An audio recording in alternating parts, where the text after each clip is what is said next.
Ya, silakan Pak Rudi. Ya, selamat malam Bapak Ibu yang terkasih di dalam Tuhan Yesus.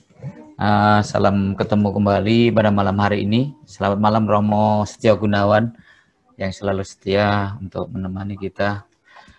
Pada malam hari ini, terima kasih atas kebersamaan pada malam hari ini. Hari ini adalah pertemuan yang ke-9 untuk kursus Injil Matius. Kebetulan hari ini adalah membahas tentang Matius 13, 1 sampai dengan 58. Ya, ada 5 perumpamaan dan 1 nanti Yesus ditolak di Nazaret. Terima kasih atas kebersamaan malam hari ini. Juga kami mengucapkan terima kasih untuk meskipun tidak ada kolektor, tapi terima kasih atas partisipasi dari Bapak Ibu yang berkenan untuk mendonasi untuk semua supaya acara ini bisa berjalan dengan baik. Pada malam hari ini akan dipandu oleh Romo yang terkasih, yaitu Romo Alfonsus Setia Gunawan. Seperti biasa, sebelum acara dimulai akan dibacakan tata tertib supaya nanti semuanya bisa berjalan dengan baik. Untuk tata tertib sebelum pembelajaran dimulai, untuk mic harap di silent, tapi untuk video boleh untuk di on atau off. Kemudian untuk sesi pembelajaran, untuk seksi awal ya, untuk sesi pembelajaran mic harus off, video boleh on atau off. Kemudian peserta wajib berpakaian rapi dalam posisi duduk. Lalu peserta wajib menyiapkan kitab suci dalam bentuk buku, jadi jangan sampai menggunakan handphone atau yang lain. Diharapkan menggunakan buku kitab suci seperti yang kita punya semua, karena nanti ada sesi tanya jawab juga dengan Romo. Untuk materi pertanyaan nanti bisa dikirim lewat chat, yaitu dengan menulis Injil Matius 13 ayat keberapa, pertanyaannya apa, lah kemudian pertanyaannya gitu ya. Jadi Injil tanya titik 2 Injil Matius berapa, pertanyaannya apa, seperti itu. Terima kasih Bapak Ibu untuk tata tertib mungkin sampai di sini. Nanti pas untuk setelah Romo membahas tentang Injil, nanti pas tanya jawab Bapak Ibu boleh mengaktifkan mic-nya lagi. Terima kasih. Untuk itu sebelum acara kita mulai, marilah kita bersyukur pada Tuhan dengan doa pembukaan. Akan kita doakan bersama. Marilah hening sejenak.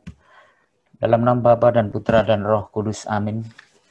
Selamat malam Tuhan, segala puji syukur kami aturkan kepadamu, karena pada malam hari ini Kau kumpulkan kami semua, berserta Romo tercinta Romo Setia Gunawan, untuk mendengarkan sabdamu.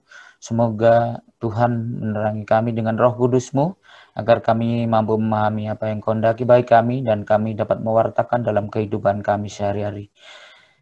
Terpujilah Engkau kini dan sepanjang segala masa. Amin. Bapa kami yang ada di surga, dimuliakanlah namamu, datanglah kerajaanmu, jadilah kehendak-Mu di atas bumi seperti di dalam surga.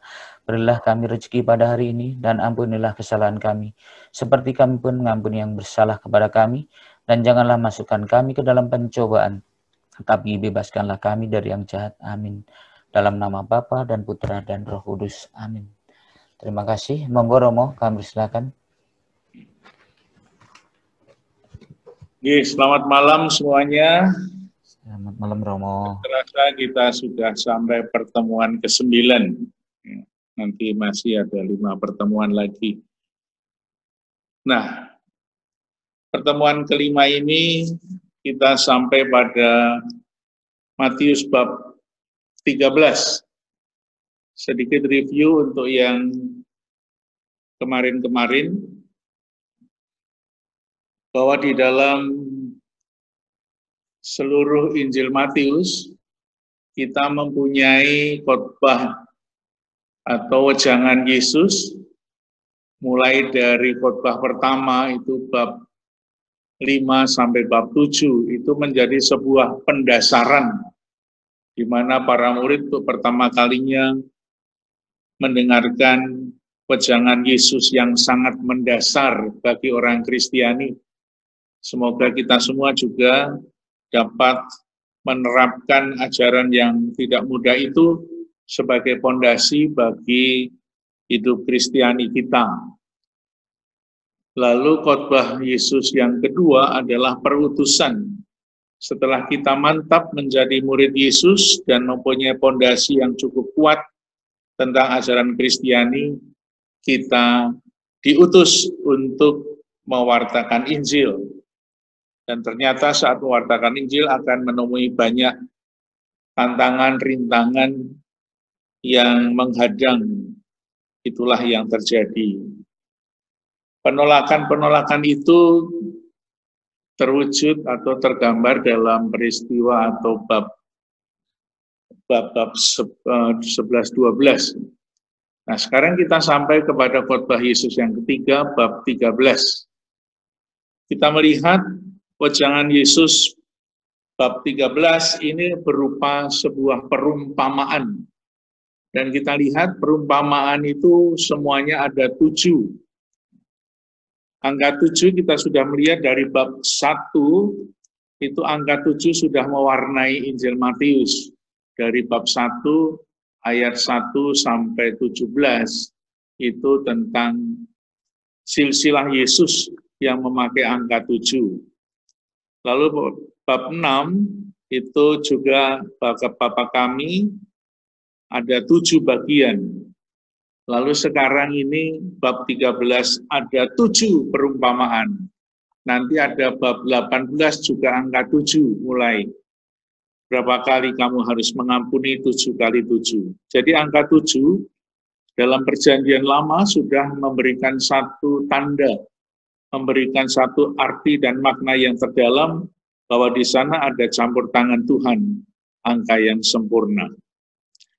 Nah, kalau kita mau membaca atau merenungkan Matius bab 13 dengan 7 perumpamaan, ini semuanya adalah perumpamaan tentang kerajaan surga atau kerajaan Allah.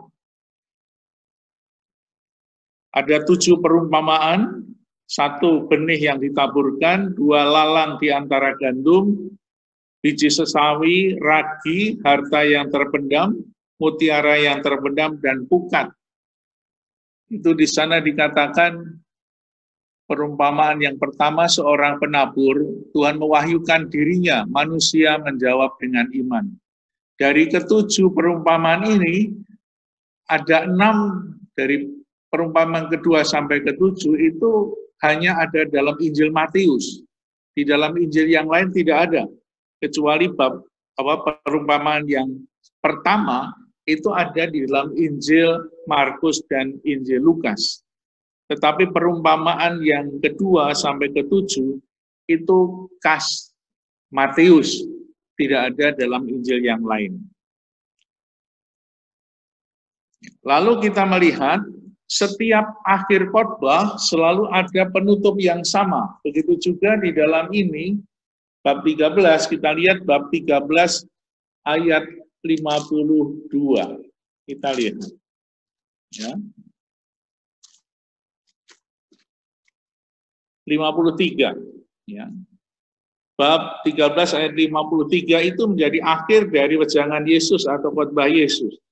Setelah Yesus selesai menceritakan perumpamaan itu, ia pun pergi dari situ. Itu sama dengan akhir dari khotbah-khotbah yang sebelumnya, bukan? Setelah selalu dikatakan setelah Yesus selesai menceritakan, itu menjadi penutup dari sebuah khotbah, lalu baru kemudian diteruskan dengan kisah-kisah yang lain. Jadi ada khotbah, ada kisah, ada khotbah, ada kisah. Begitu seterusnya. Nah, wejangan Yesus atau khotbah Yesus bab 13 ini berupa sebuah perumpamaan tentang kerajaan surga. Ya. Kerajaan surga yang nanti akan berakhir pada akhir zaman atau pada saat manusia mendapatkan pengadilan. Lalu kita lihat di sana 3 perumpamaan berikut atau 4 itu pertumbuhan iman, lalu yang terakhir adalah tujuan akhir kerajaan Allah. Nah, kita lihat dari bab 13 ayat 23 itu dikatakan di sana, bab 13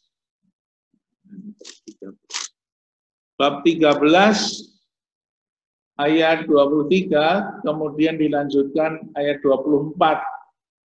Itu ada perumpamaan yang lain. Sehingga kalau kita melihat dari bab 13 ayat 18, kita melihat bahwa perumpamaan itu memang khusus untuk para murid Yesus. Ya. Jadi para murid Yesus dari 2 kisah, kisah pertama tentang penabur yang menaburkan benih, lalu mulai dari ayat 18 itu para murid disendirikan. Ya. Karena itu dengarkanlah arti perumpamaan ini. Ini hanya untuk para murid Yesus. Begitu juga di dalam perumpamaan yang kedua, yaitu lalang di antara gandum, mulai bab ayat 24, itu diselingi 2 kisah tentang, atau 2 perumpamaan tentang biji sesawi dan ragi, lalu para murid disendirikan lagi dengan sebuah penjelasan tentang lalang di antara gandum. Sesudah itu baru diteruskan dengan 2 perumpamaan lagi dan kemudian yang terakhir. Lalu perumpamaan penabur beserta penjelasannya khusus bagi para murid baru dilanjutkan dengan perumpamaan tentang lalang dan gandum serta penjelasannya itu mengapit perumpamaan biji sesawi dan ragi. Setelah itu baru ada 3 perumpamaan lagi. 2 perumpamaan tentang kerajaan surga sebagai harta dan kemudian mutiara, dan ketiga adalah kerajaan surga seperti jala atau pukat yang menangkap macam-macam ikan. Yang baik dimasukkan ke dalam pasu, yang jelek dibuang. Nah, kita sekarang masuk di dalam perumpamaan yang pertama, bab 13 ayat 1 sampai 9. Kisahnya sudah sering kali kita dengar, tetapi baiklah kita sedikit mendalami. Pada hari itu keluarlah Yesus dari rumah dan duduk di tepi danau. Maka datanglah orang banyak berbondong-bondong, lalu mengerumuni dia, sehingga ia naik ke perahu dan duduk di situ. Sedangkan orang banyak semuanya berdiri di pantai. Jadi di Israel atau di sekitar Danau Galilea, itu ada sebuah tempat atau beberapa tempat bahkan yang bentuknya itu seperti teluk atau seperti tanjung gitu ya. Sehingga orang bisa berkeliling di sekitar teluk itu dan Yesus naik ke perahu. Kalau pada khotbah yang pertama di bukit, itu Yesus ada di atas, murid-muridnya dan orang banyak ada di bawah. Sehingga melalui angin itu meskipun banyak sekali orang yang berkumpul, bisa mendengar suara Yesus dengan jelas. Ya, pernah ada orang yang mencoba apakah benar seorang suami mau berdiri di atas, lalu istrinya di bawah, suruh mendengarkan dari jarak yang cukup jauh. Ternyata bisa juga. Itulah yang ada di sana. Perumpamaannya seperti apa? Ada seorang penabur yang keluar untuk menabur. Pada waktu ia menabur, sebagian benih itu jatuh di pinggir jalan, lalu datanglah burung dan memakannya sampai habis. Sebagian jatuh di tanah yang berbatu-batu yang tidak banyak tanahnya. Lalu benih itu segera tumbuh karena tanahnya tipis. Tapi sesudah matahari terbit, layulah ia dan menjadi kering karena tidak berakar. Sebagian lagi jatuh di tengah semak duri, lalu makin besarlah semak itu dan menghimpitnya sampai mati. dan sebagian jatuh di tanah yang baik lalu berbuah. Ada yang 100 kali lipat, ada yang 60 kali lipat, ada yang 30 kali lipat. Siapa bertelinga hendaklah ia mendengarkan. Itulah kisahnya. Kita lihat apa yang terjadi. Kita dalami sebentar perumpamaan itu. Perumpamaan itu dimaksudkan untuk menjelaskan bahwa sabda Tuhan datang kepada siapa saja. Kepada siapa saja. Tetapi belum tentu pada semua orang. Sabda itu akan tumbuh dan membawa hasil berlimpah. Jadi sabda itu ditaburkan kepada siapa saja. Tadi ada 4 tanah yang mendapatkan benih yang ditaburkan itu. Kalau mendengar itu rupa-rupanya tidak menjadi jelas karena perumpamaan. Lalu dari ayat 10 dikatakan, maka datanglah murid-muridnya dan bertanya arti perumpamaan itu. Arti perumpamaan itu apa? Ternyata bayangan kita tentang penabur dan tanah itu berbeda dengan apa yang kita lihat di tanah air kita. Kalau kita melihat petani-petani di kampung, itu biasanya tanah dibajak dahulu, ya, bukan dibajak dalam arti pesawat dibajak ya, tetapi digemburkan dulu supaya tanahnya siap, lalu ditaburi benih, ya kan? Tetapi rupa-rupanya di dalam Injil ini tidak, terbalik. Ceritanya bagaimana? Kalau zaman dulu dalam Injil itu tidak dibajak dulu baru ditanami, tetapi ditaburi dulu baru dibajak. Ya. Kalau kita melihat kondisi tanah yang ada di Israel itu seperti itu. Ada yang tandus, ada yang batu. Maka seringkali kita nyanyi kalau Yesus gunung batuku dan apa itu namanya. Karena memang tanah di sana banyak yang tandus dan berbatu-batu. Nah, oleh karena itu pemahaman ini akan sungguh bisa menjadi sebuah perumpamaan yang punya arti mendalam ketika kita bisa membayangkan, ini harus dibayangkan dulu, bahwa tanah itu tidak dibajak dulu baru ditaburi benih, tetapi benih ditabur dulu baru mau dibajak. Baru mau diolah, baru mau digemburkan. Ya. Benih yang jatuh di pinggir jalan, ini sudah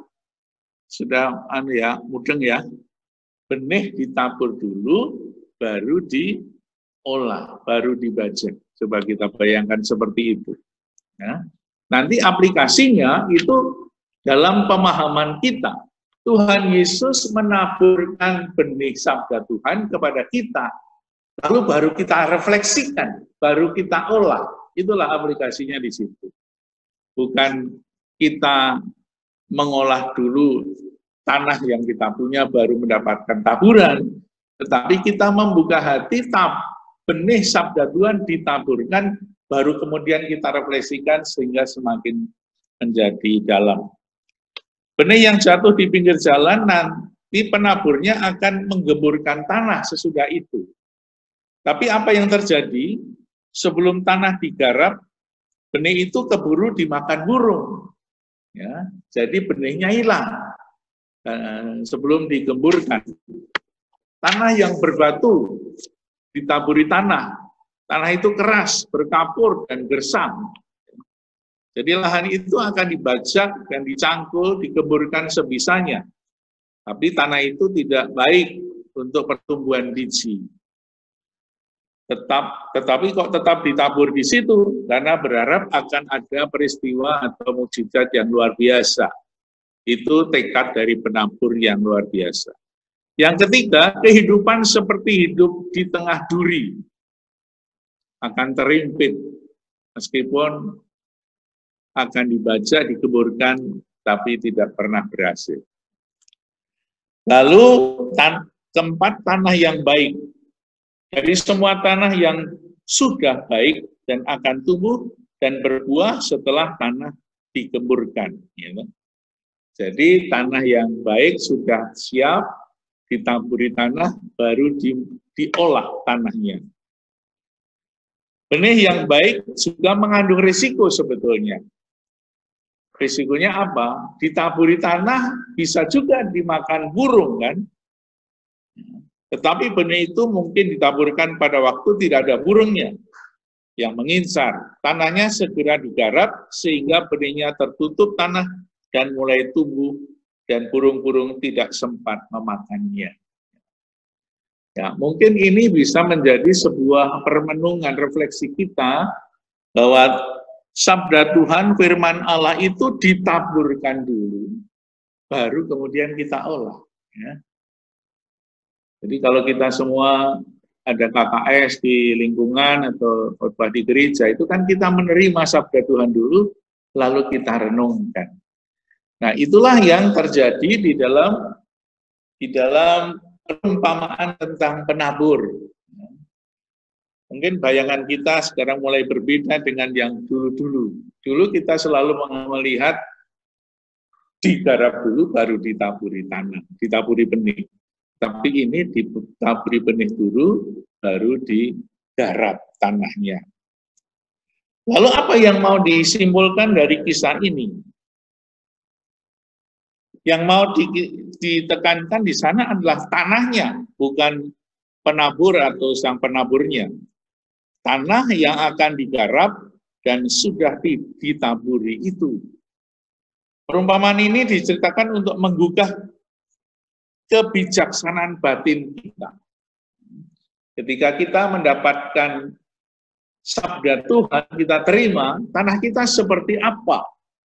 Kalau tanah kita itu baik, maka akan menjadi tanah yang siap untuk menerima firman Tuhan. Tapi kalau tanah kita itu gersang, tanah kita itu seperti batu dan di pinggir jalan, itu tidak akan pernah memberikan hasil.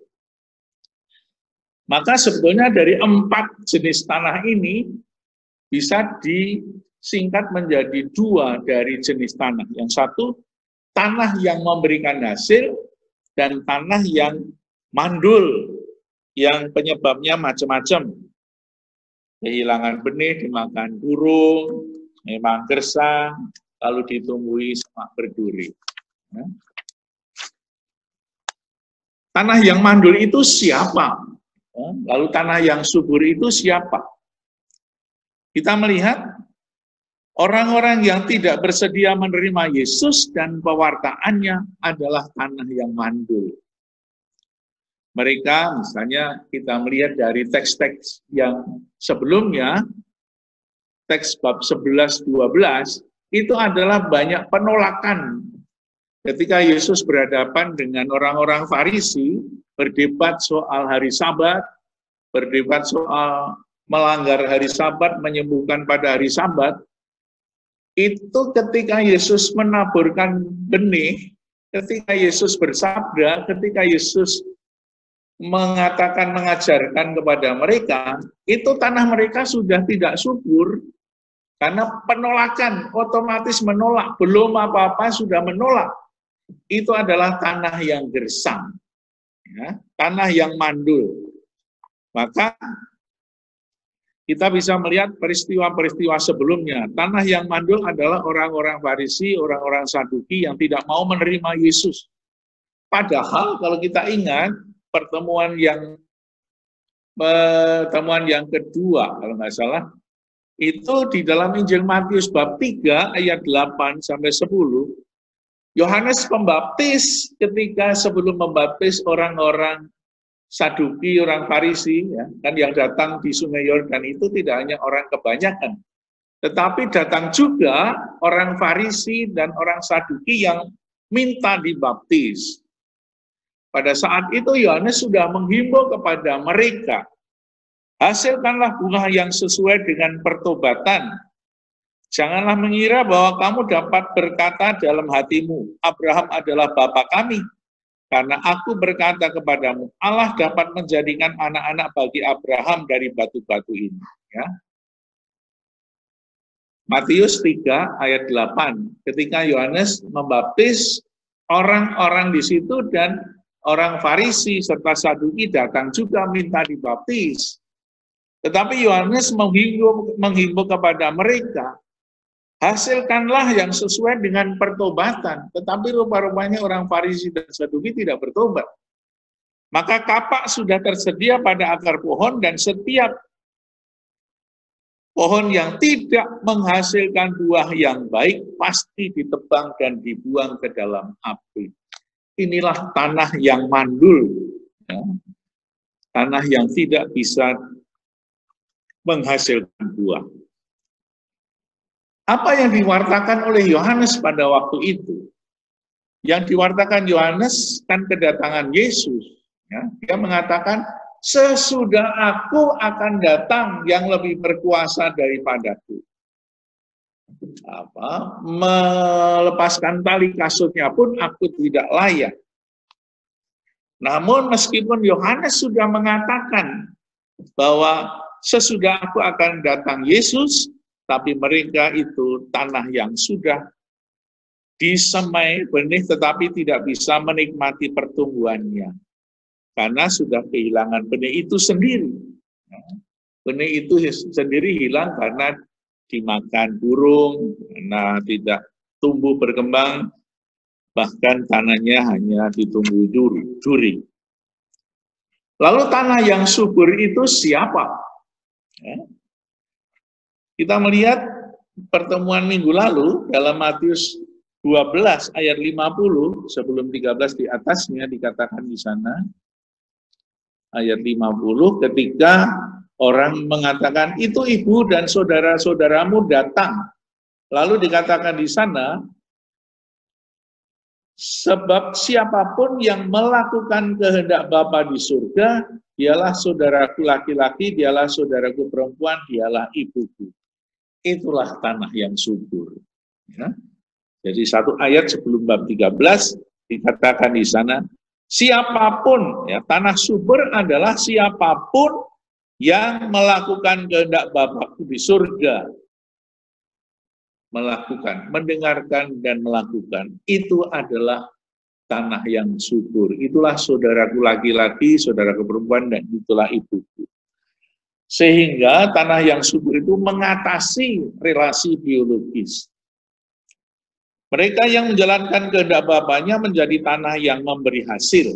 Ya.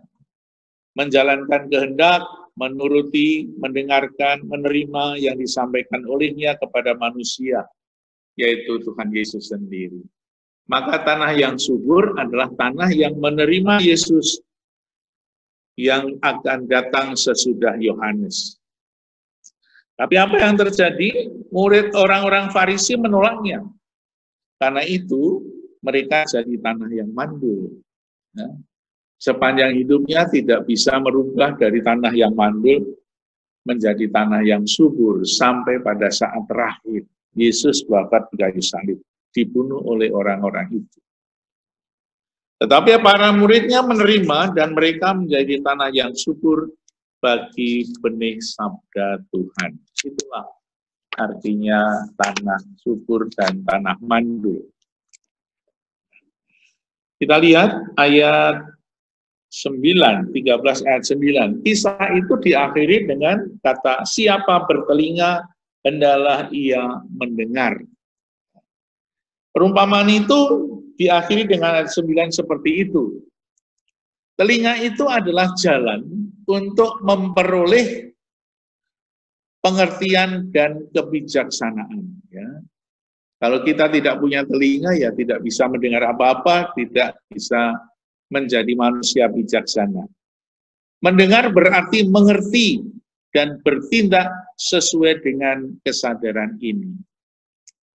Matius mengajak kita untuk menyadari bahwa memang ada tanah yang subur dan ada tanah yang tidak menghasilkan apapun. Apakah lahan buruk bisa diperbaiki? Atau memang sia-sia? Terus bagaimana? Bila melihat tanah atau benih yang jatuh ke dalam tanah yang tidak bakal menguntungkan, lalu seperti apa? Ya udah, Kita memindahkan benih itu ke tanah yang subur supaya bisa tumbuh dan berbuah. Kita juga diimbau agar mengenali tanah yang baik supaya bisa menolong dengan sungguh-sungguh.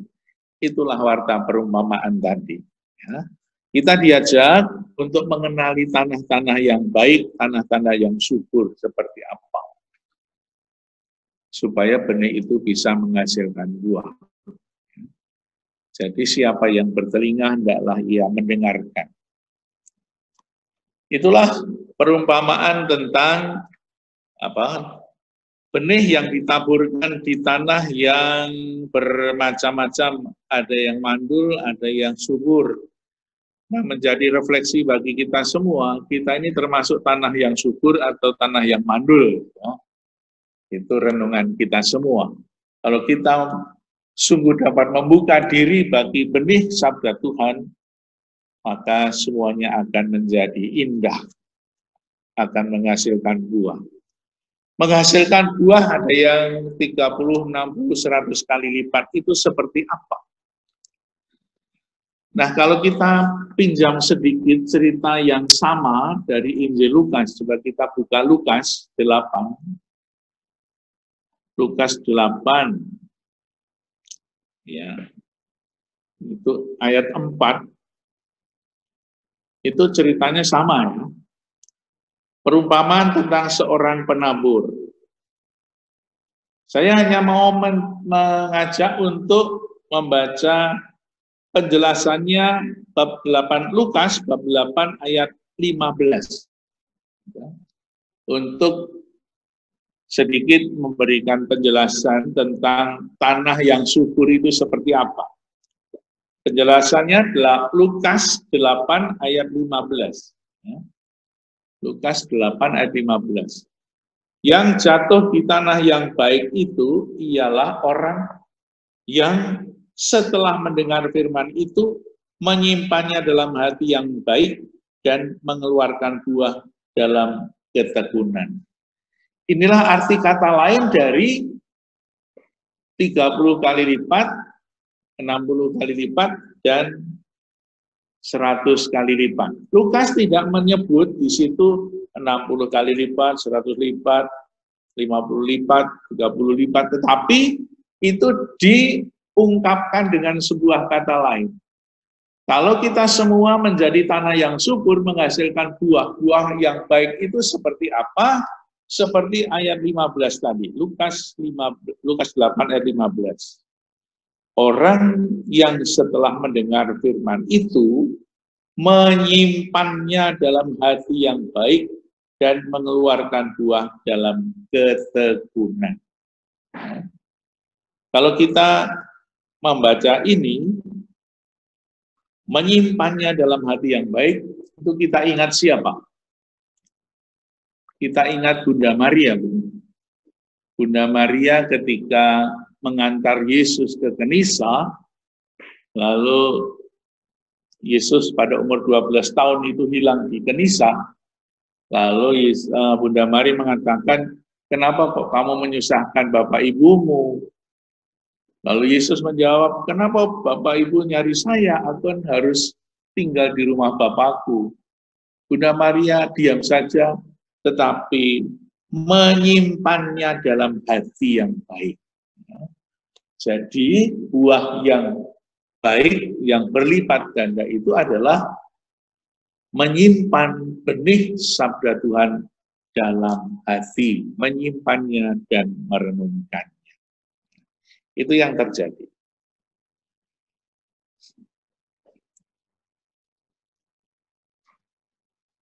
Bagaimana menjaga agar sabda itu tetap tidak hilang dan terhimpit?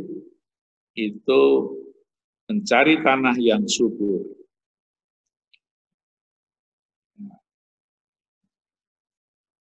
Nah, itu perumpamaan yang pertama. Lalu kita lanjutkan bab 13 ayat 14 ya. Atau kita mulai ayat 10. Maka datanglah murid-muridnya dan berkata kepadanya, mengapa engkau berkata-kata kepada mereka dalam perumpamaan? Jawab Yesus, kepadamu diberi karunia untuk mengetahui rahasia kerajaan surga, tetapi kepada mereka tidak. Ya, jadi para murid mendapatkan satu keistimewaan bahwa di dalam perumpamaan ini yang bisa mengartikan adalah yang bisa mengartikan perumpamaan itu khusus para murid, tetapi mereka tidak. Kenapa? Karena mereka tidak mendengarkan tapi tidak mengerti, seperti ayat 14. Maka pada mereka genaplah nubuat Yesaya. Kamu akan mendengar dan mendengar namun tidak mengerti. Kamu akan melihat dan melihat namun tidak menanggap. Sebab hati bangsa ini tidak menebal dan telinganya berat mendengar. Dan matanya melekat tertutup supaya jangan mereka melihat dengan matanya dan mendengar dengan telinganya dan mengerti dengan hatinya lalu berbalik sehingga aku menyembuhkan mereka. Ini kutipan dari kitab Nabi Yesaya. Nabi Yesaya itu hidup sekitar 700 tahun sebelum Yesus. Rupa-rupanya orang-orang yang punya jenis tidak mau mendengarkan itu juga ada sejak zaman dahulu. Meskipun Yesaya sudah mewartakan sebuah kabar sukacita, tetapi mereka tidak mau mendengar, sehingga tidak berbuah. Ya. Nubuat Yesaya ini juga dikutip di dalam Kisah Para Rasul, ketika Paulus di Roma, sebelum Paulus itu mati, dia mengumpulkan orang-orang Yahudi dan orang-orang Kristiani yang ada di Roma untuk menjelaskan mengapa Paulus waktu itu dianiaya, bahkan dibuang dan dia naik banding ke Roma. Ketika di Kaisaria, Paulus itu hampir mati dibunuh oleh orang-orang Yahudi. Kalau tidak diselamatkan oleh tentara-tentara Roma, itu Paulus sudah mati di Kaisaria atau di Yerusalem. Di Yerusalem lalu kemudian diselamatkan, lalu tinggal di Kaisaria. Lalu Paulus naik banding ke Roma. Dan ketika di Roma ketemu orang-orang di sana, mereka minta penjelasan. Mengapa kamu dianiaya? Lalu Paulus mengumpulkan sekian banyak orang, menjelaskan apa yang dialami, bagaimana dia mengenal Kristus, bagaimana dia menjadi Kristiani. Tetapi dari sekian banyak orang, itu ada yang mau mendengarkan dan mau mengerti, tapi ada orang yang pergi begitu saja. Maka apa yang dinubuatkan oleh Yesaya, itu terjadi juga. Dalam Kisah Rasul 28 ayat 27. Di sana ada peristiwa yang sama. Lalu para murid dikatakan, berbahagialah matamu karena melihat dan telingamu karena mendengar. Sebab aku berkata kepadamu, sesungguhnya banyak nabi dan orang benar ingin melihat apa yang kamu lihat, tapi tidak melihatnya, dan ingin mendengar apa yang kamu dengar, tapi tidak mendengarnya. Ya. Jadi para rasul itu, para murid dianggap sebagai orang yang berbahagia karena melihat Yesus, bertemu dengan Yesus Sang Mesias. Lalu baru dijelaskan tentang arti perumpamaan tentang benih yang ditaburkan itu tadi. Jadi perumpamaan itu hanya didengar oleh orang-orang dan tidak dimengerti, dan para murid disendirikan, dijelaskan apa arti perumpamaan yang pertama tadi, benih yang ditaburkan di jalan dan di tempat-tempat yang lain. Dan yang di tempat yang subur itu para murid menerima Yesus sebagai Mesias. Itu perumpamaan yang pertama. Jadi sesuatu yang baru yang kita terima adalah bahwa benih itu ditaburkan dulu, baru diolah, dibaca. Lalu aplikasinya dalam hidup kita sekarang ini, orang itu mengolah sabda Tuhan setelah menerima benih yang ditaburkan. Kalau tanah itu subur, hati kita itu subur, maka benih itu akan berbuah. Tetapi kalau sikap kita sudah menolak, seperti yang jatuh di pinggir jalan, jatuh di batu-batu dan berduri, itu berarti apa? Tanah kita ini sudah tidak mau mendengarkan apa-apa. Ya, meskipun yang ditaburkan itu begitu baik, meskipun yang diwartakan itu positif, berguna bagi masyarakat dan buruh-buruh, tapi kalau tidak mau mendengarkan, ya sudah, tidak akan tumbuh dan berkembang. Itu perumpamaan yang pertama.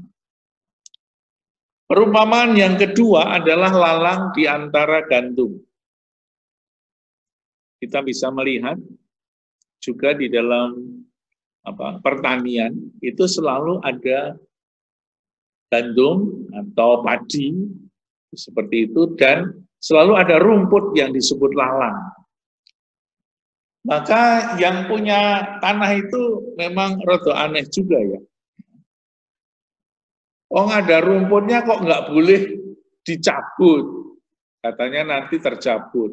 Kalau kita melihat gambar di layar, itu kita melihat dua gambar yang mirip-mirip. Di sana ada gandum seperti itu dan ada lalang. Ya. Kalau dicabut, katanya nanti gandumnya ikut tercabut. Ya udah, dibiarkan saja. Jadi perumpamaan gandum dilalang itu ceritanya seperti di dalam Injil. Ayat 24. Yesus membentangkan suatu perumpamaan lain lagi kepada mereka, katanya, hal kerajaan surga itu seumpama orang yang menaburkan benih yang baik di ladangnya. Tapi pada waktu semua orang tidur, datanglah musuhnya menaburkan benih lalang di antara gandum itu, lalu pergi. Ketika gandum itu tumbuh dan mulai berbulir, nampaklah juga lalang itu. Maka datanglah hamba-hamba Tuhan ladang itu kepadanya dan berkata, Tuhan, bukankah benih baik yang Tuhan taburkan di ladang Tuhan? Tapi manakah lalang itu? Jawab Tuhan itu, seorang musuh yang melakukannya, lalu berkatalah hamba-hamba itu kepadanya, jadi maukah Tuhan supaya kami pergi mencabut lalang itu? Tapi ia berkata, jangan, sebab mungkin gandum itu ikut tercabut pada waktu kamu mencabut lalang itu. Biarkanlah keduanya tumbuh bersama-sama sampai waktu menuai. Pada waktu itu, aku akan berkata kepada para penuai, kumpulkanlah dahulu lalang itu, dan ikanlah berberkas-berkas untuk dibakar. Kemudian kumpulkanlah gandum itu ke dalam lumbung. Dari ayat 24 sampai ayat 30 itu perumpamaannya. Lalu Yesus menjelaskan perumpamaan itu kepada murid-muridnya secara khusus. Seperti tadi, perumpamaan pertama dijelaskan khusus untuk para murid.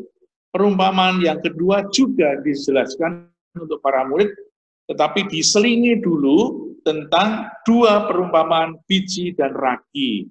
Baru dijelaskan pada ayat 36.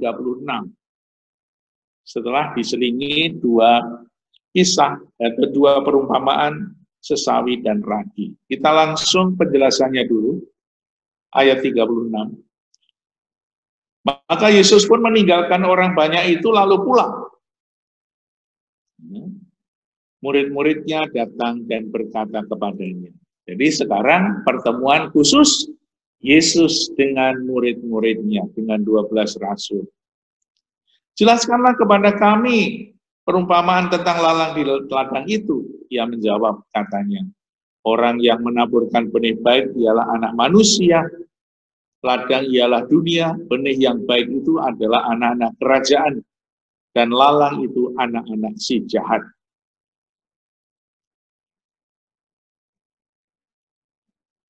Waktu menuai ialah akhir zaman, dan para penuai itu malaikat.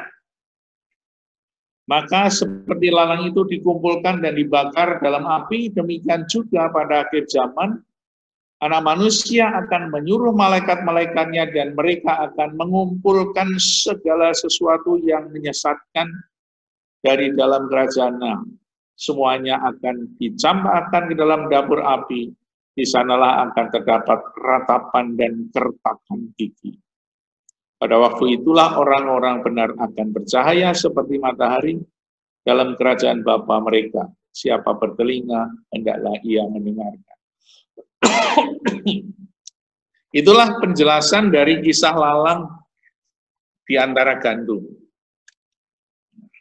Di dalam seluruh kehidupan kita manusia, dari dulu sampai sekarang, ya, kekuatan gelap masih membayangi orang-orang yang sudah mau menerima kehadiran ilahi.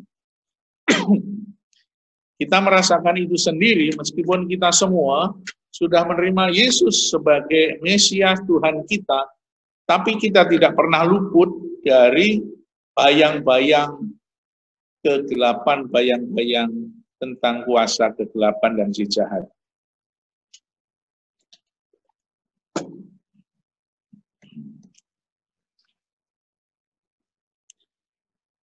Namun sekaligus ditegaskan di akhir tadi, akhir cerita, bahwa suatu saat yang gelap itu akan dipisahkan dari yang terang pada akhir zaman. Nanti ini kurang lebih sama dengan perumpamaan yang terakhir, ketika pukat itu mengumpulkan ikan, ada yang baik, ada yang buruk, yang baik dimasukkan ke dalam tempayan, dalam pasu, yang buruk dibuang. Apa arti perumpamaan lalang di antara gandum itu?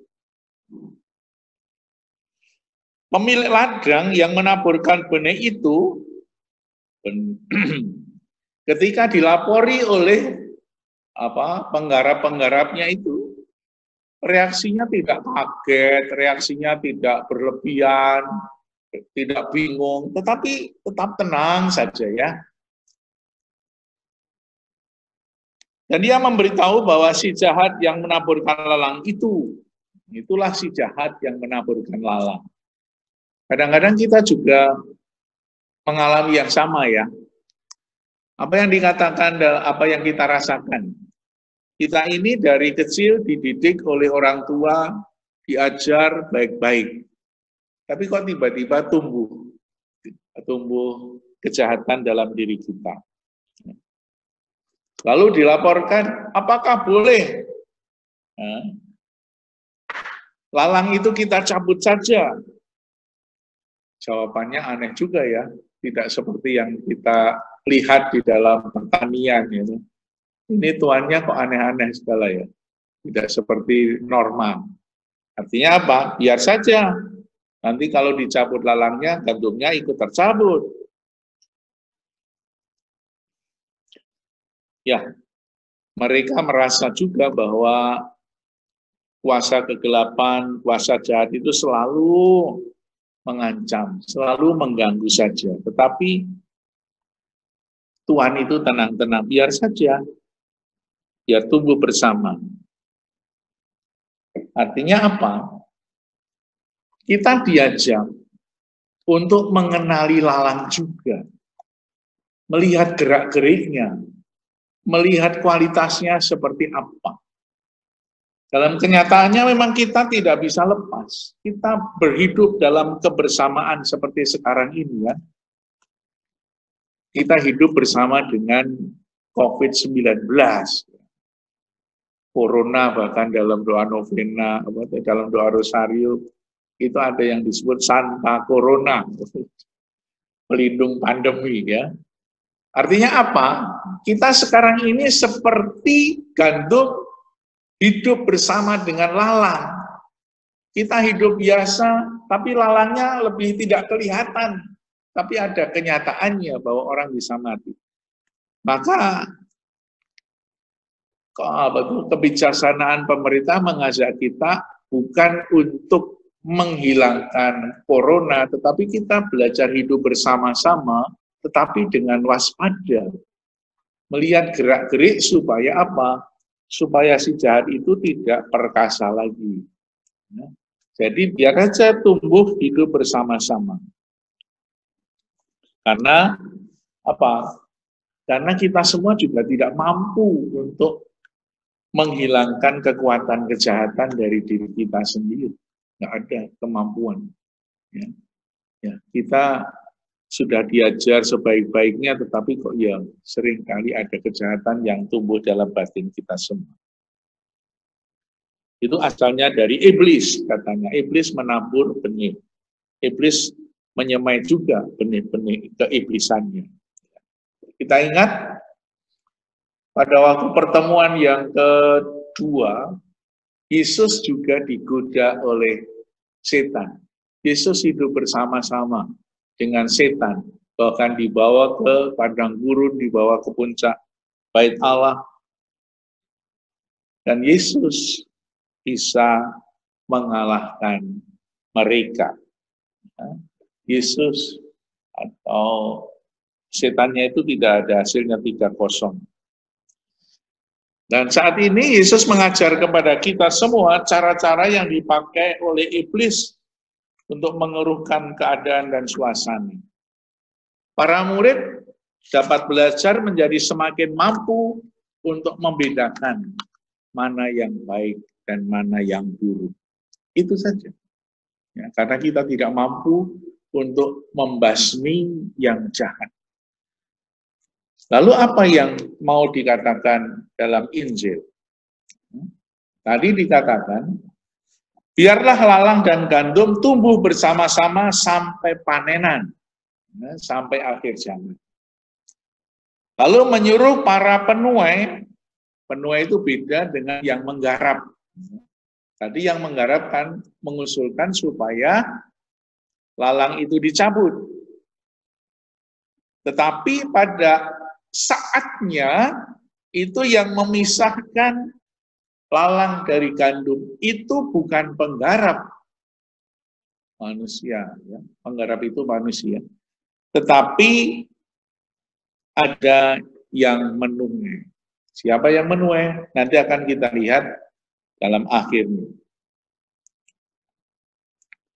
Penabur benih tampil sebagai orang yang sungguh sangat berwibawa dan tahu apa yang akan dilakukan. Ya. Jadi yang menaburkan benih gandum itu tahu apa yang harus diperbuat. Nanti saja, tunggu. Jangan sekarang, biar bersama-sama. Lalu ketika penggarap-penggarap itu lapor kepada pemilik gandum itu, pemilik gandum itu tidak tergoda dan tidak bereaksi. Tenang seperti tadi katakan. Meskipun ada laporan, ada lalang di antara gandum. Ia tahu ada pengganggu dan ia mengajak para penggarap mengenali gerak-gerik musuh pengganggu dan tidak terjerumus ikut bermain dengannya tanpa sadar. Ya. Satu kata yang indah sekali ya. Kita diajak hanya untuk mengamati gerak-gerik dari benih lalang itu yang tumbuh, lalang yang tumbuh. Nggak usah mencabut. Kalau mencabut kan berarti berkomunikasi, kita bereaksi, berelasi dengan lalang itu. Kalau kita bermain-main dengan lalang, jangan-jangan kita justru malah tertular. Seperti juga kita masa corona ini, hati-hati jangan main-main. Kita amat-amati saja dengan pakai masker, pakai face shield mungkin, agak apalagi ya, jaga jarak, cuci tangan, kita mengamati, berhati-hati. Tapi kalau kita bermain-main, apa sih corona saya berani, lalu bermain-main dengan dia nggak pakai apa-apa, ya sudah kita akan hancur. Kita akan mati karena ketularan corona. Begitu juga di dalam pergaulan kita di dunia dengan kuasa kegelapan. Kalau kita bermain-main, hati-hati. Nanti kita malah kena menjadi lalang. Siapa itu pemilik yang menaburkan benih? Dikatakan dalam Injil tadi adalah anak manusia. Yang dimaksudkan adalah Yesus sendiri yang telah mendapatkan kuasa ilahi. Nanti kita akan ketemu dengan istilah anak manusia beberapa kali ya. itu adalah Yesus yang telah mendapatkan kuasa ilahi sepenuhnya untuk mengurusi dunia ini. Anak manusia nanti ada. Itu adalah bukan, Yesus adalah anak dari seorang manusia, tetapi ini sebuah idiom atau pemahaman khusus. Anak manusia itu yang kemudian dikenakan kepada Yesus adalah seorang manusia yang menerima kuasa ilahi. Itu pengaruhnya ada dalam kitab Daniel. Untuk orang-orang yang di Israel langsung nangkep, oh anak manusia itu adalah seorang pribadi yang mendapatkan kuasa ilahi. Maka Yesus mengajarkan kepada kita semua, tidak perlu was-was. Lalang itu tidak artinya bagi Yesus tidak ada artinya dan tidak akan mengguncang. Maka tidak perlu lalang itu dicabut. Lebih baik dan lebih bijaksana berupaya menyadari diri sebagai benih yang baik dan tumbuh sebaik-baiknya sampai bisa dituai. Ya. Jadi daripada kita bermain-main dengan yang jahat dan kalau kita tidak kuat akan ketularan, lebih baik kita menyadari diri kita sebagai benih yang baik, sebagai gandum yang baik, mengembangkannya sehingga berbuah indah. Dengan kata lain, Yesus mengajak kita supaya kita menjadi diri sendiri, menjadi benih yang baik, menjadi anak-anak kerajaan. Pusat perhatian bukan pada mencabuti lalang kegelapan, tetapi pada tindakan ikut mewujudkan karya anak manusia itu sendiri. Inilah panggilan para murid, inilah spiritualitas budi yang jernih, bukan sikap rohani yang mau memerangi apa-apa yang tidak beres. Begitu sulit, ya. Lebih baik kita menyadari, mengembangkan spiritualitas kita daripada memerangi yang tidak beres. Nanti justru kita menjadi tempat di mana kuasa kegelapan tinggal di hati kita. Itulah perumpamaan yang kedua, ya, yang kemudian diselingi tentang biji sesawi dan ragi, lalu baru para murid sampai di rumah minta penjelasan. Sekarang perumpamaan yang ketiga dan keempat, itu tentang biji sesawi dan ragi. Itu ayat 31. Yesus membentangkan suatu perumpamaan lain lagi kepada mereka, katanya, ini hal kerajaan surga. Jadi ini semua perumpamaan tentang kerajaan surga.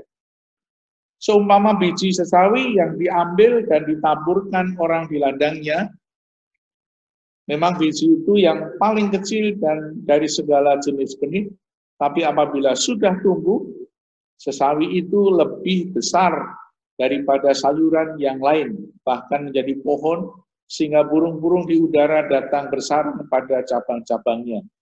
Dan ia menceritakan perumpamaan ini juga kepada mereka, kerajaan surga itu seumpama ragi yang diambil seorang perempuan dan diaduknya ke dalam tepung terigu 3 sukat sampai kamir semuanya. Semua itu disampaikan Yesus kepada orang banyak dalam perumpamaan, dan tanpa perumpamaan suatu pun tidak disampaikan kepada mereka, supaya genaplah firman yang disampaikan oleh Nabi. Aku mau membuka mulutku, mengatakan perumpamaan. Aku mau mengucapkan hal yang tersembunyi sejak dunia dijadikan. Nah, ada 2 perumpamaan lagi tentang biji sesawi dan ragi. Bila biji sesawi yang kecil itu ada contohnya di layar, itu biji sesawi. Kadang-kadang pohon seperti itu memang tidak ada di Indonesia, sehingga untuk menerjemahkan pohon seperti itu, karena tidak ada, maka tidak bisa diterjemahkan. Mau apa? Maka kemudian diterjemahkan, ada yang menerjemahkan sesawi, ada yang menerjemahkan kata sinapis, Tapi memang tidak ada yang cocok karena di Indonesia tidak ada pohon seperti itu. Sehingga ya sudah, kita umpamakan saja semacam biji sesawi.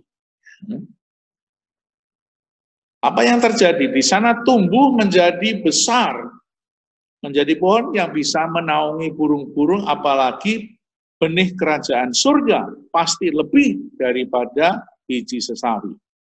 Pasti dapat tumbuh menaungi siapa saja. Tadi dikatakan bahwa perumpamaan ini adalah tentang kerajaan surga. Kalau biji sesawi yang kecil itu saja bisa menaungi burung-burung dan bersarang di sana, apalagi kerajaan surga. Itulah yang mau dimaksudkan. Kerajaan surga pasti tumbuh dan berkembang kalau kita pelihara di dalam batin kita. Benih biji sesawi itu akan menaungi kita semua. Kerajaan surga, Allah yang bertahta, Allah yang hadir di dunia dalam hati kita, pasti akan menaungi kita. Lalu perumpamaan tentang ragi, meskipun tidak kelihatan, kalau Bapak, Ibu-Ibu pasti punya pengalaman dengan ragi ini. Ya. Ragi dicampurkan di dalam tepung terigu, meskipun sedikit, tetapi dayanya luar biasa.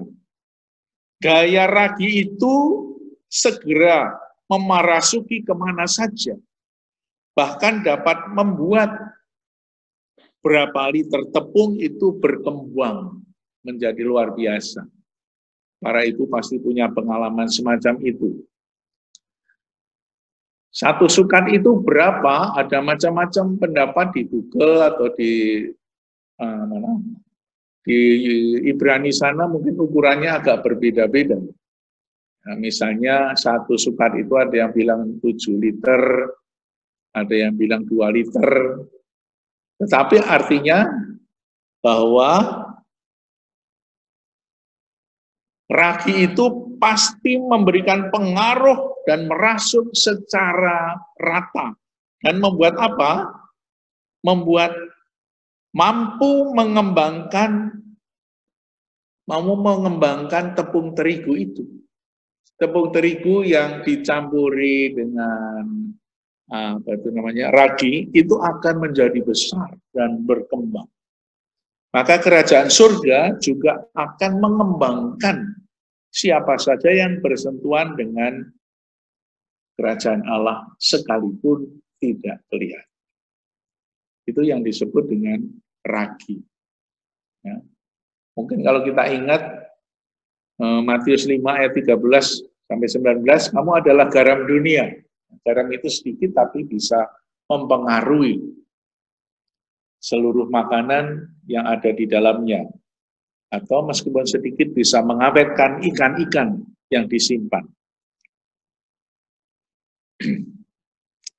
Dari dua kisah ini atau dua perumpamaan ini kita bisa memahami betapa besar dan kuatnya kerajaan surga. Allah yang meraja yang diwartakan oleh Yesus sendiri. Ini daya dari surga luar biasa besar. Kekuatan ilahi yang akan menyelesaikan, manusia hanya menyerahkan kepada yang ilahi.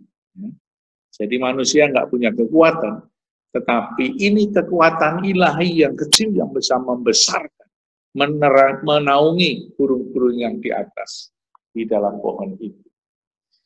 Itu perumpamaan tentang sesawi dan ragi. Lalu perumpamaan yang kelima dan keenam itu adalah harta dan mutiara. Kita melihat kisahnya ada di dalam Injil, kita baca ayat 44. Hal kerajaan surga itu seumpama harta yang terpendam di ladang yang ditemukan orang lalu dipendamnya lagi.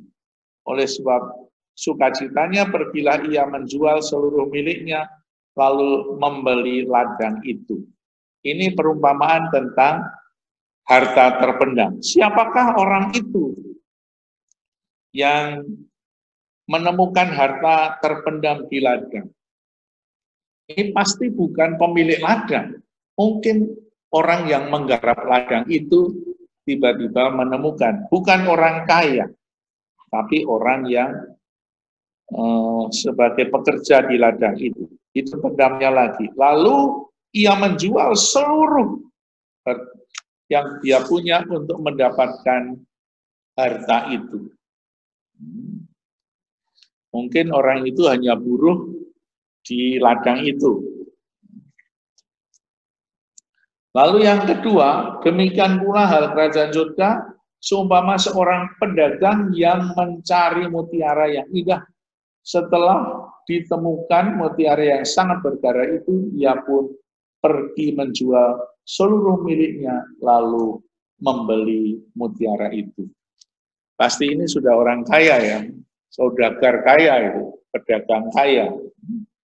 Sehingga apa yang mau disampaikan?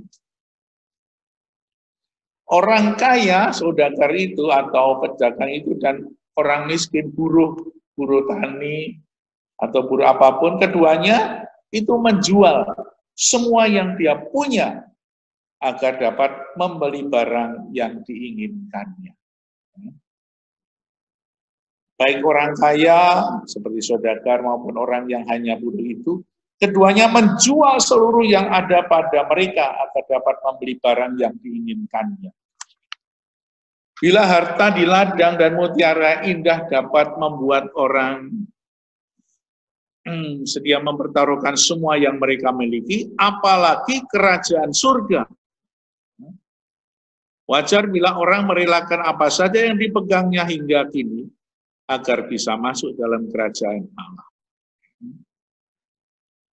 Nah, apa yang mau dikatakan di sana? Kadang-kadang tafsirannya bisa berbeda juga ya, tapi ini perumpamaan, kita singkirkan arti-arti yang lain. Misalnya, ini buruh ladang ini kan menemukan ladang, menemukan harta di tanah orang lain. Mestinya kan orang itu harus mengembalikan harta yang terpendam itu kepada pemiliknya dong. Berarti dia mencuri, dia membohongi. Nah, itu kita singkirkan dulu ya, karena ini perumpamaan. Artinya apa? Orang itu menemukan harta yang terpendam, mendapatkan kerajaan surga yang luar biasa. Maka dia meninggalkan segala-galanya, menjual segalanya untuk mendapatkan kerajaan Allah. Begitu juga saudagar kaya itu, meskipun dia sudah kaya, tetapi dia masih mencari mutiara yang langka. Orang yang menemukan harta di ladang dan kemudian memendamnya lagi, boleh jadi ia hanya buruh harian yang menggarap ladang, bukan miliknya. Ia tidak memiliki tanah, ia memang memiliki barang, tak banyak tapi kiranya cukup untuk menebus ladang itu. Apa yang membuat orang bersuka cita bukan semata-mata karena menemukan harta, tetapi karena melihat sebentar lagi ia bisa menjadi pemilik, bukan hanya buruh. Jadi orang yang mampu melaksanakan keinginan dan hasrat-hasratnya. Bagaimana dengan pedagang saudagar yang sudah kaya dan terpandang? Ia mencari yang terindah. Meskipun sudah punya mutiara, dia mencari mutiara yang lebih hebat. Sumber kepuasannya. Begitulah dia akan dikenal sebagai pemilik mutiara yang langka. Orang yang sebetulnya sudah tidak butuh apapun dalam hidup, ia masih dapat juga menginginkan sesuatu yang langka, sesuatu yang lebih berharga.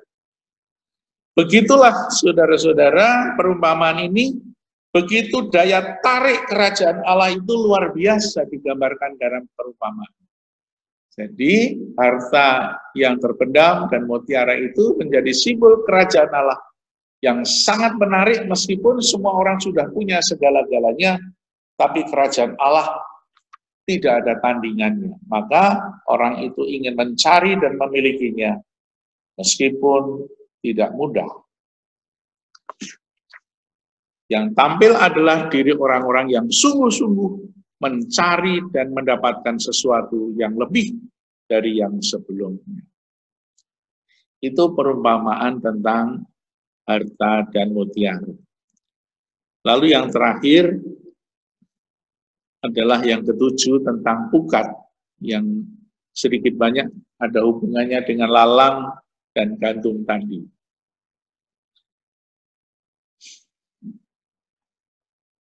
Perumpamaan tentang pukat.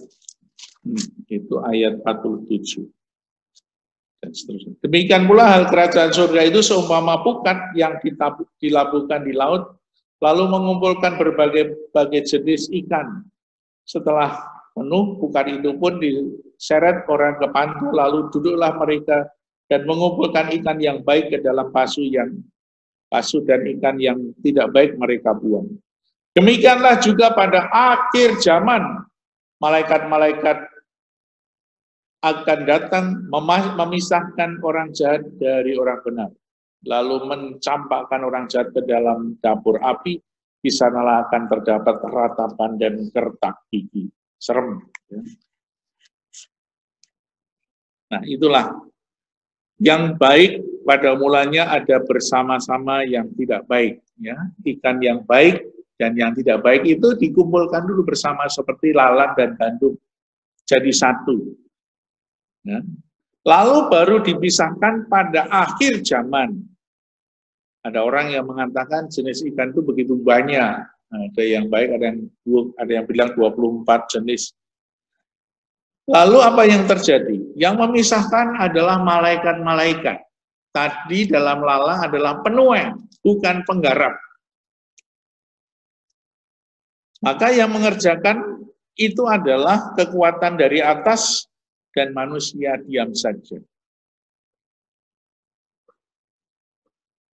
Ikan yang tidak baik itu mereka yang tidak mau dikenali Tuhan sebagai orang baik-baik. Hidup adalah pilihan. Yang memilih kerajaan surga akan selamat. Yang tidak, ya tahu sendiri. Menyesali sendiri. Serem itu ceritanya.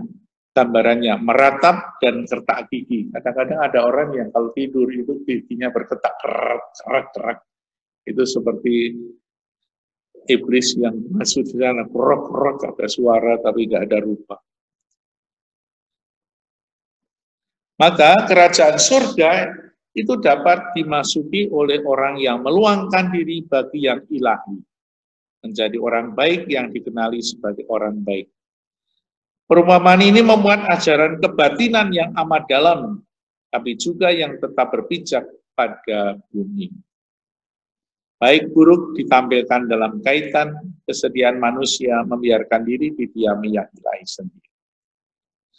Kita kadang lebih biasa berbicara mengenai kekuatan jahat merasuki orang, tapi jarang kekuatan ilahi yang mendiami batin kita. Itu kadang-kadang orang lebih peka adanya setan daripada Tuhan. Ketika malam-malam kresek, ada setan. Ya.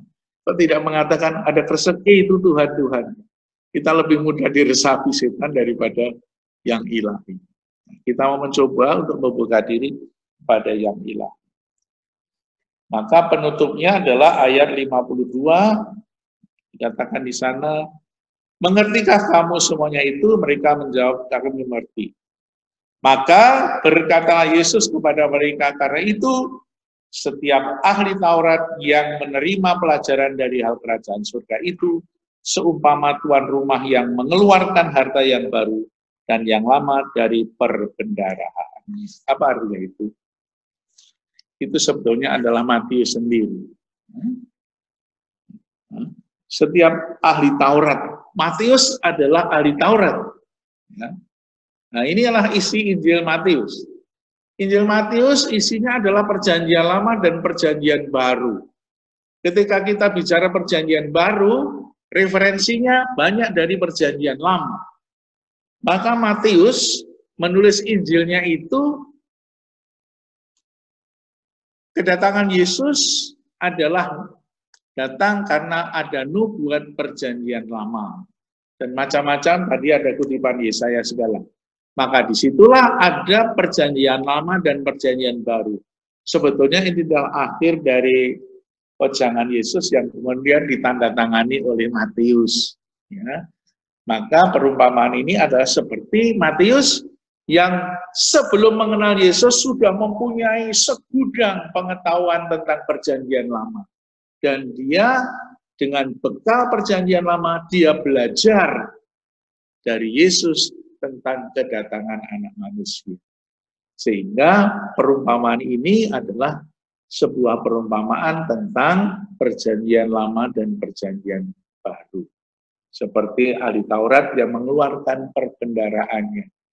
Matius sendiri adalah seorang ahli Taurat yang mempunyai harta benda yang sangat kaya, baik dalam perjanjian lama maupun dalam perjanjian baru. Lalu sebagai penutup, Yesus ditolak di Nazaret. Penutup dari kata, setelah Yesus menyelesaikan perumpamaan itu, ia pun pergi dari situ. Seluruh Injil Matius itu menceritakan tentang kehadiran Yesus yang nanti ditolak. Ada tantangan orang Farisi, orang Saduki, yang sekarang ini pun Yesus yang orang miskin dari Nazaret itu pun bukan hanya ditolak oleh orang Farisi, tetapi ditolak di wilayahnya sendiri di Nazaret. Karena apa? Karena Yesus ini dikenal oleh orang Nazaret sejak kecil. Loh, Yesus ini kan hanya tukang kayu, tukang mebel, punya keahlian apa? Apalagi dari Nazaret, kota yang jelek. Biasanya orang-orang hebat itu kan dari Yerusalem. Nabi-nabi dari Yerusalem semuanya. Tapi ini orang Nazaret kok punya kepandaian seperti itu dari mana? Maka mereka kemudian tidak percaya. Ini menjadi sebuah gambaran dari awal penolakan Yesus yang nanti berakhir pada salib, di mana Yesus di Yerusalem ditolak dan kemudian dihukum. Itulah saudara-saudara isi dari bab 13 tentang 7 perumpamaan yang diajarkan pada kita. Semoga kita bisa menjadi benih yang baik untuk kita wartakan dan menjadi anak-anak kerajaan yang berkenan di hadapan Tuhan. Amin. Terima kasih. Ya, terima kasih Romo Gunawan telah banyak lebar tentang Matius 13, bahwa hari ini kita mendengarkan lagi khotbah Yesus yang ketiga, ya, tentang perumpamaan 7 perumpamaan Bapak Ibu ya. Terima kasih Romo telah memberikan pengetahuan buat kita semua, penambahan materi tentang Injil Matius. Terima kasih juga Bapak Ibu bahwa pada malam hari ini Bapak Ibu masih selalu setia mendengarkan Romo. Terima kasih Romo Gunawan dan Bapak Ibu sekalian, pada malam hari ini kita telah yang pertemuan yang ke-9 tentang Matius bab 13. Untuk minggu depan akan kita lanjutkan lagi. Semoga Bapak Ibu tetap semangat, karena masih banyak sekali hal-hal yang perlu kita gali lagi lewat Romo kita. Sebelum kita akhiri pertemuan pada malam hari ini, mungkin kita akan berdoa dan mohon berkat nanti dari Romo. Dalam nama Bapa dan Putra dan Roh Kudus, amin. Ya Bapa, kami bersyukur pada malam hari ini Kau bukakan kami dan mengetahui bahwa Lord firman dapat besar dalam diri kami, dapat menjadikan kami semakin menghasilkan buah-buah yang akan kami wartakan ke orang-orang di sekitar kami sebagai ucapan syukur atas kasih-Mu. Kami telah mendengarkan sabda-Mu, semoga kami dapat memahaminya ya Tuhan, dan akhirnya dapat menjadikan teladan bagi kehidupan kami, sehingga menghasilkan buah-buah untuk kebaikan bagi sesama kami. Kami bersyukur, semoga Engkau selalu menyertai kami di dalam saat ini, di dalam wabah yang itu belum selesai ini ya Tuhan. Kiranya Engkau selalu menguatkan kami untuk berikan kami kesehatan, sehingga kami tetap selalu semangat untuk melayani dan untuk orang-orang di sekitar kami. Kemuliaan kepada Bapa dan Putra dan Roh Kudus seperti pada permulaan, sekarang selalu dan sepanjang segala. Terpujilah nama Tuhan Yesus, Santa Maria dan Santa Yusuf untuk selama-lamanya.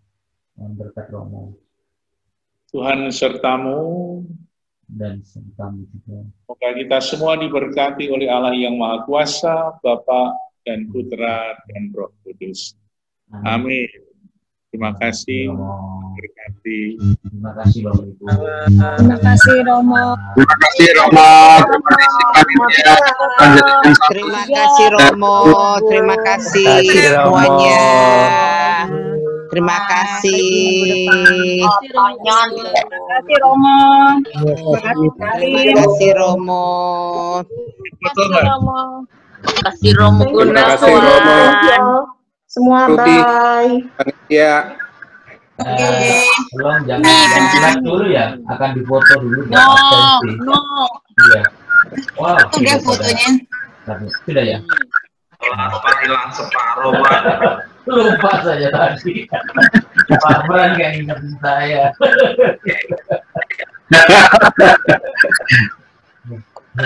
Sudah difoto belum enggak?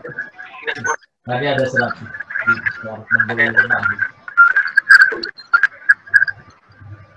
Mbak Sil, mau difoto dulu Mbak Sil. Udah ya?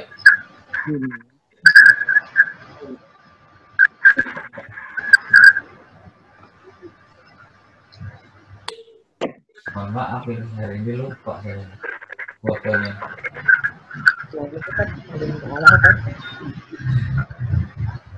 Sudah difoto Mbak Sil?